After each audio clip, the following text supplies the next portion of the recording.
To be honest, I'm a little nervous about this one. This paver driveway you see behind me, we installed the beginning of last year.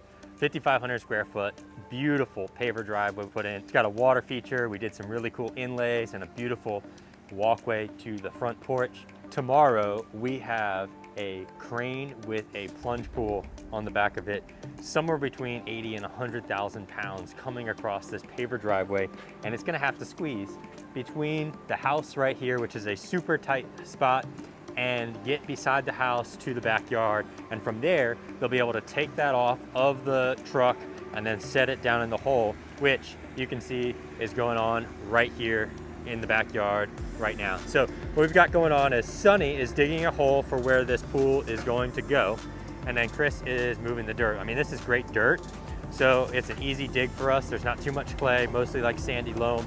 So we're gonna dig this out, put 17 inches of gravel underneath of this plunge pool. We're gonna put a drain system that goes and drains out over to the side, and then the plunge pool will sit right down in there. And then we're over excavating just a little bit because we're gonna put some walls around it. So those walls will be the face of that concrete plunge pool.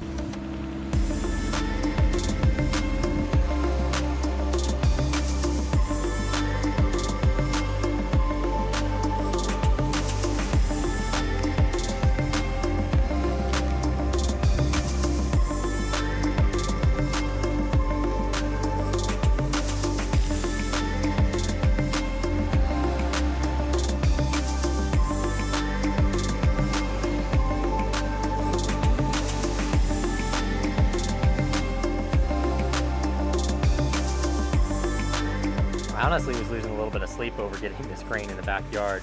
We only have about 9.5 feet of access, and there's a hedge in the front yard that we were trying to preserve and not affect getting that big truck, that truck you see right there, into the backyard.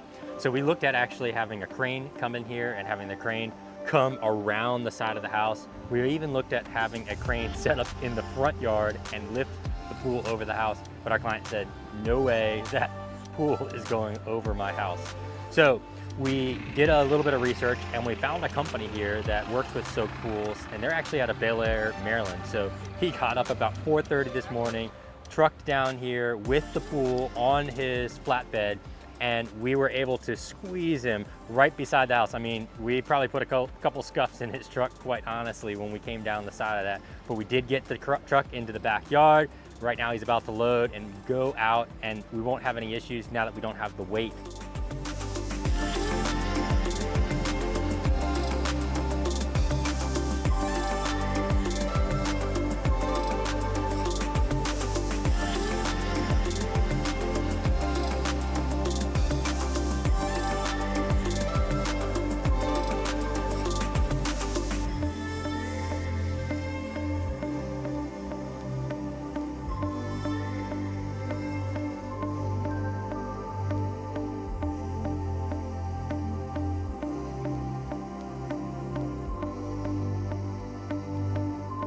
The weight was another concern that I had. So last year we put a paver driveway in. Now, when we do paver driveways, we do a lot of things to protect the driveway. We do a lot of things to anticipate that there's going to be loads on it, that there's going to be weight in it, by putting extra base, by putting geogrid, by putting woven fabric.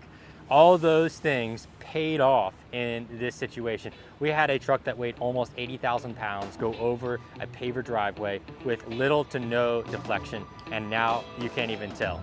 So that truck came down the driveway, came across the apron, and we used plywood to protect it, and it looks like we're gonna be in the clear, and now we're moving on to phase 2 of this project.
was a shed that was positioned over on this side of the property, and we had to take that shed, pick it up, and move it to the other side of the property.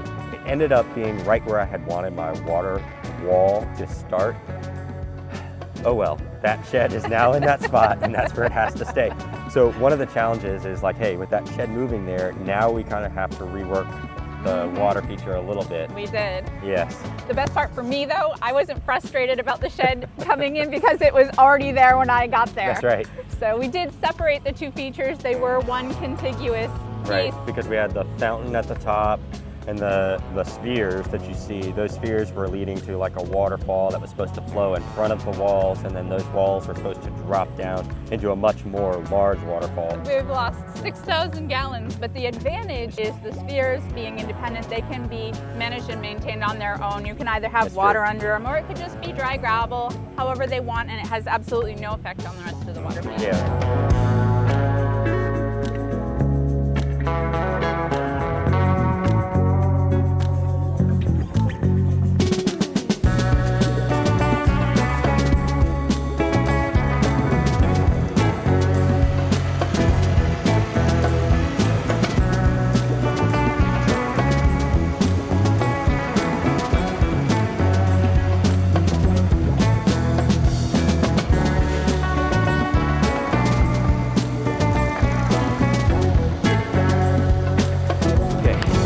What you see going on in this backyard right now is a water feature and a hot tub. We've already gone over a little bit of the design here, but right now we're working on top of each other. I don't usually like to do this, but I've got an electrician here. I've got April in from out of town to help us with building this water feature, and I've got my crew here actually building the water feature. So electrician, pavers, and water feature crew all here at the same time. Like I said, it's a little bit less than ideal, but it's kind of necessary because how everything is pushed off to the side. We kind of have to work on top of each other because we have to put some of these pavers in at the same time. We have to get coping around this area right here, and the boulders have to be incorporated in it. We also have the electrical that has to go for the auto cover, and we have conduits that are running right through here. So once that water feature is set and we've got coping set, that means that we can't really get in there with conduit to put the rest of the electrical. So all these things are having to happen exactly at the same time. But what you're seeing here is this wall right here. This is gonna be a water wall. It's gonna be another course high. We're adding the rocks right here, so there's gonna be a trough of water that comes, and then a waterfall that comes right through here, spills out. We'll have a sphere in this back corner, right next to the fire pit, right next to the pool, upper patio right here where Jim is. So you can see these steps starting to take shape. This is what they're gonna look like. We're doing this black outline right here. I just think that that's gonna give it a very sharp contrast. So we've got the blonde type steps with the black outline. Those have lights in them. We've also got that going on over here. So anywhere you see a step, we're using the black outline. Really, really gonna be sharp. You can see all of our mess laid out right here. It's a little crazy, but it's all coming together.